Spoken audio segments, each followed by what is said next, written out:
نحمده ونصلي على رسوله الكريم اما بعد فاعوذ بالله من الشيطان الرجيم بسم الله الرحمن الرحيم خلقكم من نفس واحدة ثم جعل منها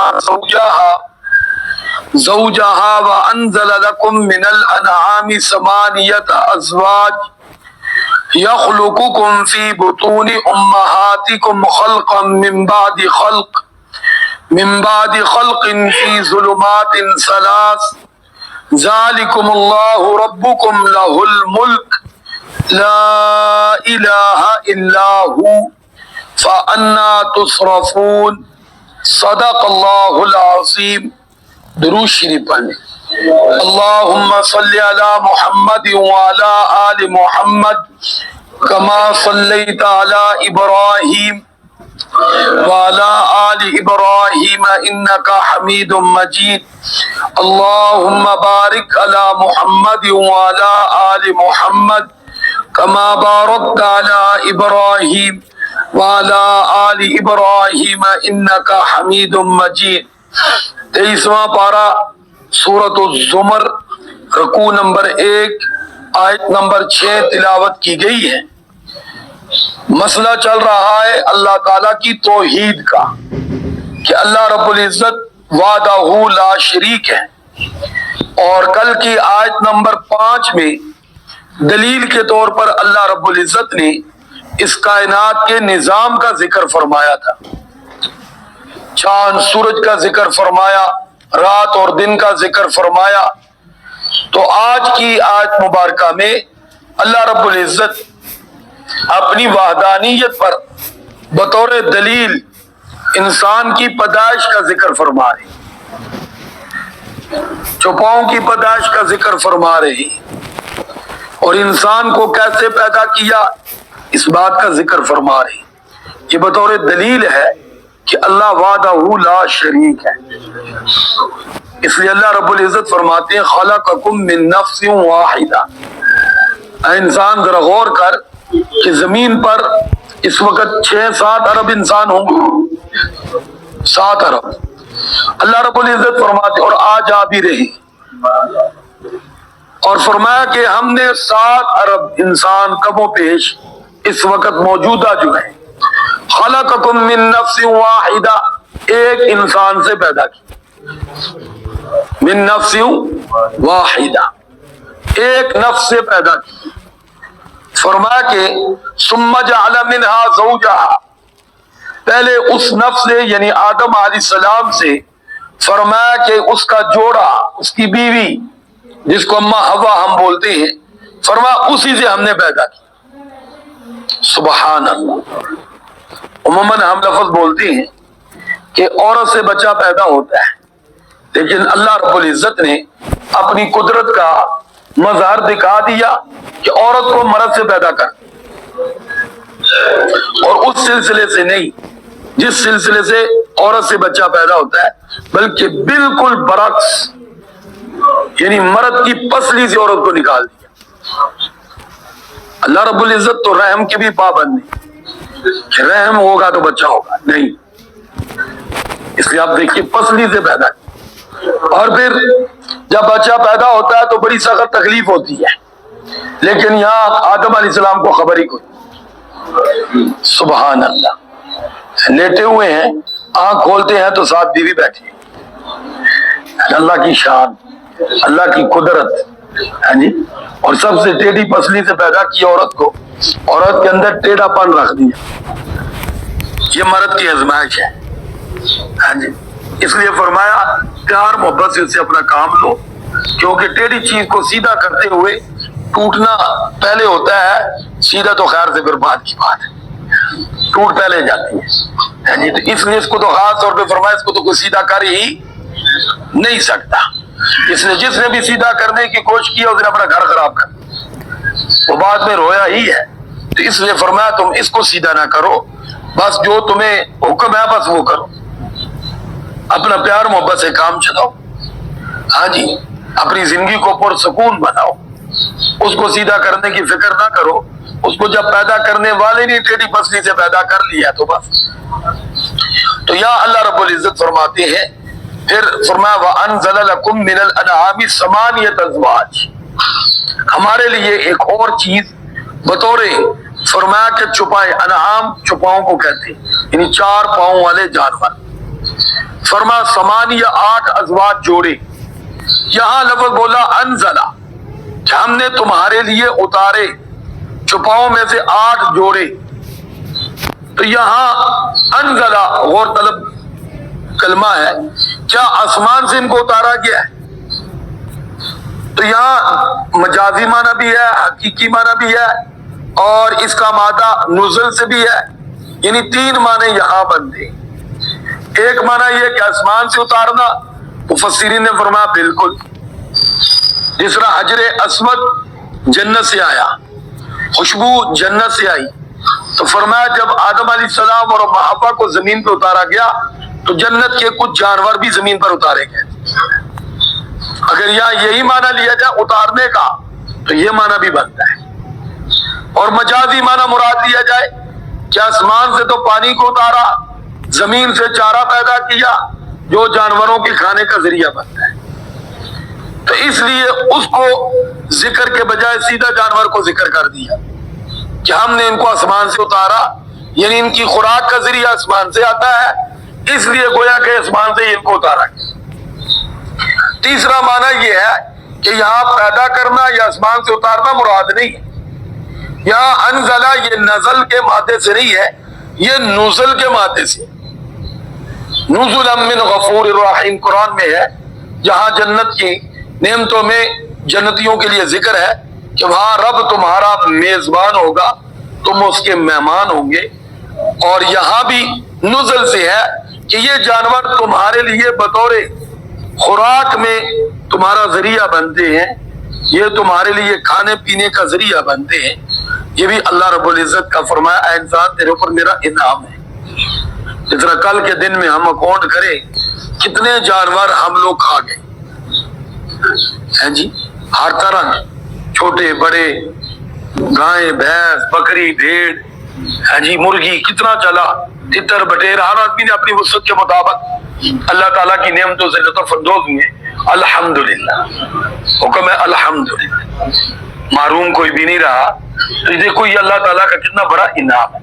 تو یعنی یہاں فرما دیا کیا انسان ہم نے تجھے پیدا کیا اور پھر تیری خوراک میں کتنی جانیں ہم نے تیرے لیے قربان کرا. اب جانور جان دیتا ہے تو میرے اور آپ کے لیے لقمہ بنتا ہے. پھر اللہ نے مزید میری اور آپ کی تخلیق کا ذکر فرمایا. آگے ہم نے یہ تو آدم علیہ السلام اور حوا کا ذکر ہوا، آگے انسان کیسے دنیا میں آتا ہے. فرمایا یخلقکم فی بطون امہاتکم، کہ ہم نے پیدا کیا تمہیں تمہاری ماؤں کے پیٹوں کے ذریعے، یعنی مادر رحم کے ذریعے، جو اب تسلسل چل رہا ہے میرے اور آپ کے مشاہدے میں بات ہے. اور فرمایا کہ خلقم من بعد خلق، یہ بھی یوں ہی نہیں ہوتا کہ ادھر مادر رحم میں نطفہ پہنچا اور ساتھ انسان بن گیا، نہیں. اللہ فرماتے خلقم من بعد خلق، یعنی درجہ بدرجہ، سٹیپ بائی سٹیپ. وہی نطفہ فرمایا 40 دن نطفہ ہی رہتا ہے، پانی ہی رہتا ہے. فرمایا پھر ہم اس کو اپنی قدرت سے خون میں تبدیل کر دیتے اور وہ جمع ہوا خون بن جاتا ہے. پھر 40 دن ویسے ہی رہتے ہیں. پھر اس جمے ہوئے خون کو فرمایا گوشت کا لوتھڑا بنا دیتے، پھر 40 دن وہ لوتھڑا ہی رہتے ہیں. پھر فرمایا اس کے اندر انسان کا پورا وجود بنا دیتے. میں اور آپ اپنے وجود کی دیکھتے سبحان اللہ، کیا پیاری اللہ رب العزت کی تخلیق ہے. کتنا خوبصورت انسان بنا دیتا ہے، اور کتنے معمولی سے پانی سے. اگر دیکھا جائے تو اس پانی سے تو صرف ہماری ایک ہاتھ کی انگلیاں نہیں بن سکتی، وہ کتنا تھوڑا سا ہوتا ہے. لیکن اس میں بھی حضرت مولانا تقی عثمانی صاحب مدثر اللہ علیہ فرماتے ہیں کہ اس پانی کے تھوڑے سے قطرے میں کروڑوں جراثیم ہوتے کہ انسان کروڑ بن سکتے ہیں. سبحان اللہ. لیکن یہ تو اللہ کی شان ہے کہ کروڑ میں سے ایک، باقی کتنے ختم کر دیتا ہے. 99 لاکھ اوپر کتنے بن جائیں گے. اللہ کی شان ہے سبحان اللہ. جہاں 2 جہاں 3 جی جتنے مرضی، اللہ کی شان ہے، اللہ کی قدرت ہے، اور یہ بھی میرے اور آپ پر احسان ہے۔ اگر یوں کروڑ ہی 1,00,000 کسی کے گھر میں بچے پیدا ہو جائے، تصور کرے اس بندے کا کیا حال بن جائے گا۔ یہ بھی الحمدللہ اللہ کا بولو کیا ہے، احسان ہے، اس کا انعام ہے، اس کا انعام ہے۔ تو اللہ رب العزت فرماتے ہیں فی ظلمات ثلاث، اے لوگوں تمہارا نظام ہے کہ روشنی میں کام ہوتا ہے، خواہ وہ دن کی روشنی ہو یا رات کی مصنوعی روشنی ہو، تم اندھیرے میں کام نہیں کر سکتے۔ بولو کام ہو سکتا ہے؟ اندھیرا ہو جائے یکدم ہماری ہر چیز رک جاتی، فلاپ ہو جاتی، قدم رک جاتے، یار گر نہ جاؤ۔ اب دیکھیے گھر میں اچانک لائٹ چلی جائے، کوئی اپنی جگہ سے حرکت نہیں کرتا کہ یار مجھے ٹھوکر لگے۔ اللہ فرماتے میں یہ تخلیق کرتا ہوں 3 اندھیروں میں، سبحان اللہ۔ یہاں اللہ تعالیٰ کی بصارت دیکھیں کہ دیکھنا کیسا ہے، 3 اندھیروں میں کام چلتا ہے، انسان کا یہ وجود بن رہا ہوتا ہے۔ یہ نہیں ہوا کہ جناب ناک کی جگہ ہاتھ لٹکا ہوا ہے، ہاتھ کی جگہ ناک آ گیا ہے، ہر چیز اپنی جگہ فٹ بنی ہوئی، سبحان اللہ۔ یہ اللہ کی بولو کیا ہے، قدرت، ایسا اللہ قادر ہے۔ وہ 3 اندھیرے کیا ہے، ایک تو یہ پیٹ کا اندھیرا، پیٹ ہے، پھر اس پیٹ کے اندر رحم ہے، پھر رحم کے اندر وہ چھلی ہوتی ہے، آپ نے عام بکری وغیرہ کے بچے میں دیکھی ہوگی، گائے بھینس میں وہ جب بچہ پیدا ہوتا ہے وہ پیک ہوتا ہے، اس کے اوپر وہ ایک جالا سا چڑھا ہوتا ہے جس کو اتارتے ہیں، خاص طور پہ جانور تو چاٹ کے وہ اس کو صاف کرتا ہے اپنے بچے کو، مادہ جو ماں ہوتی ہے۔ اب اس کے اندر انسان پیک ہوتا ہے، سبحان اللہ۔ وہ دیکھنے میں معمولی چیز ہے لیکن مضبوط اتنی ہے کہ باقی چیزیں اس میں جا کر اس کے وجود سے ٹچ نہیں ہوتی، اوپر ایسی پیکنگ ہے۔ جس طرح ہم ایک شاپر کوئی دیکھ لیں، دیکھنے میں معمولی چیز ہے لیکن شاپر والی چیز باہر نہیں آ سکتی، باہر سے کوئی چیز اس کے ساتھ مکس نہیں ہو سکتی۔ اب بظاہر شاپر معمولی چیز ہے لیکن اس کا فائدہ کیا ہے کہ اگر آپ اسی شاپر کو پانی میں رکھیں گے، اوپر سے پکڑا ہوا ہے تو پانی اس کے اندر نہیں جائے گا اور آپ کی چیز اس پانی میں مکس نہیں ہوگی۔ اس میں لوگ چیزیں ٹھنڈی کر بھی لیتے ہیں، تو اس طرح وہ جھیلیں بھی کام کرتی ہے کہ باہر کی چیز اندر وجود کو خراب، اللہ تعالیٰ کی دیکھیے کیا خوبصورت پیکنگ ہے۔ یوں میری اور آپ کی حفاظت کا اللہ تعالیٰ نے کیسا نظام بنایا ہے۔ پھر اللہ رب ال فرماتے ہیں یہ ساری چیزوں کے بعد اب اپنا تعارف کروانے، انسان ذرا غور کر، ذالکم اللہ ربکم، یہ سارا کام کرنے والا اللہ ہے جو تیرا رب ہے، مان جا، یا اللہ ہم مان گئے، سب کہہ دو یا اللہ ہم مان گئے، ہاں جی مان جا انسان۔ پھر فرمایا لہ الملک، وہی بادشاہ ہے، اسی کو بادشاہی سجتی ہے کیونکہ خالق دیکھو۔ پھر فرمایا لا الہ الا، اس کائنات میں کوئی الہ نہیں الا ہو سوائے اس کے، اس لیے اسی کے سامنے جھک جاؤ، اسی کے فرما بردار ہو جاؤ۔ فرمایا کہ فَأَنَّا تُصْرَفُونَ، افسوس تم کدھر پھیرے جا رہے، تصرفون، یعنی سب کچھ جاننے کے باوجود انسان تو میرے سامنے سجدہ نہیں کرتا، غیروں کے سامنے کر رہا ہوتا ہے، میرے سامنے فریاد نہیں کرتا، غیروں کے سامنے کر رہا ہوتا ہے، مجھے مشکل کشا نہیں مانتا، میری مخلوق میں سے لوگوں کو مان رہا ہے، مجھے داتا نہیں مانتا، میری مخلوق میں سے داتا بنائی جا رہا ہے، مجھے دستگیر نہیں مانتا، میری مخلوق میں سے مانی جا رہا ہے، تو کدھر کو جا رہا ہے؟ تیری عقل کام نہیں کرتی، جس کو تو مشکل کشا کہتا میں نے تو اس کو دنیا سے اٹھا لیا ہے، جس کو تو داتا کہتا میں نے اس کو دنیا سے اٹھا لیا ہے، جس کو تو دستگیر سمجھا میں نے اس کو دنیا سے اٹھا لیا، اگر ہوتا تو میرے سامنے رہتا، جس کی میں دستگیری نہ کرتا وہ کر کے دکھاتا، جس کو میں نہ دیتا وہ دے کے دکھاتا، جس کو میں مشکل میں ڈالتا وہ نکال کے دکھاتا، سامنے ہوتا۔ میرا اور آپ کا مشاہدہ ہے، جس کو رب نہ دے اس کو کوئی نہیں دے سکتا، جس کو رب مشکل میں ڈال دے اس کو کوئی نہیں نکال سکتا، جس کو رب پکڑ لے اس کو کوئی چھڑا تو پتہ چلا کوئی نہیں ہے، وہ اکیلا ہے۔ اس لیے بھائی ہم نے اور کدھر نہیں جانا، ہم اللہ ہی کی طرف آنا ہے، یا اللہ سب کچھ تو ہی ہے، تو وحدہ لا شریک ہے۔ اللہ ہمیں استقامت نصیب فرمائے، اور جو لوگ اللہ کا ڈر چھوڑ کر دائیں میں اللہ ان کو اپنی طرف آنے کی توفیق عطا فرمائے۔ وآخر دعوانا ان الحمدللہ رب العالمین۔ درود شریف پڑھ۔